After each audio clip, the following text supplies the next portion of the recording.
that we have done is that we have a very large number of people spread across about 95% of the pin codes across the country. And these people are on field, these people are in stores, managing them, and their productivity becomes very difficult. So geotagging was something that became very, very important and prominent in terms of we deploying it through the help of AI, and it is really working well for us. We are able to track people, track their productivity, track their attendance. Our payroll system has become better. So there is a long way to go, but yeah, these are certain things that we have done so far. Thank you. I think AI has solved some problems of yours already. Thank you very much for that. And that gives a lot of confidence that it's just not AI that it's working, it's the human brain who makes the AI which will work. So Nidhi, you've been in culture space for long. I'll give you this mic after I speak. Can AI solve culture related problem? And to what extent do you feel this is emerging? Thank you. Yeah, it's a good question. But before I get started there, I just made an observation that I want to share with everybody. Women are already 40% of this stage, right? So big round of clap because technology, women are entering, that's a huge hit. So good job, girls. And I know how tough it is to get there, minus all the expectations from getting married to kids and everything else. So hats off to all the women in this room and of course on this stage doing what they're doing. I want to answer that with a small story.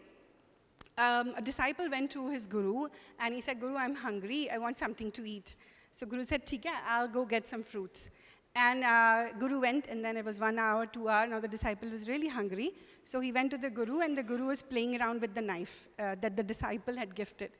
And he was like really looking at it. He said, "Guru, what are you doing? I'm like really hungry." I said, "I'm observing the knife, how beautiful it is." I said, "But Guru, what is the use of that knife? You're not going to cut a fruit and give it to me." I think that's the point of AI. I want to be very clear about how we are using technology. Technology is an enabler. It is beautiful, of course, it can get the job done, but the issue isn't the AI. It's not going to solve any of your issues. That should be very clear, just as much as the microphone here cannot make me any smarter. It is the voice behind it that's going to define that.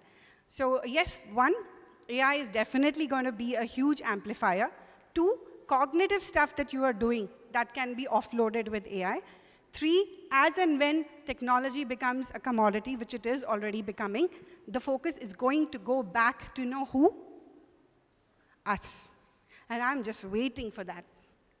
So I think bringing HR and AI, the reason these two topics are very close to my heart is because HR has always been the ignored wife of the organization. We give them some money, they do some housework, and we pat a little back, and then we are off to glory ourselves, right, as CEOs. I'm really happy being a CEO myself and a CCO of another organization. I know how difficult that is. So as a CEO, I know we are only interested in top line and bottom line. I'm struggling to make sure that I don't enter that mindset. At the same time, with AI, I'm finding a whole lot of promise coming in, and I definitely think there is scope for that. Coming to culture and AI, I think there is huge scope for changing the culture of an organization through AI. The product that we are building, for example, a very short note, the rest you can look up on LinkedIn, is a self and leadership mastery program.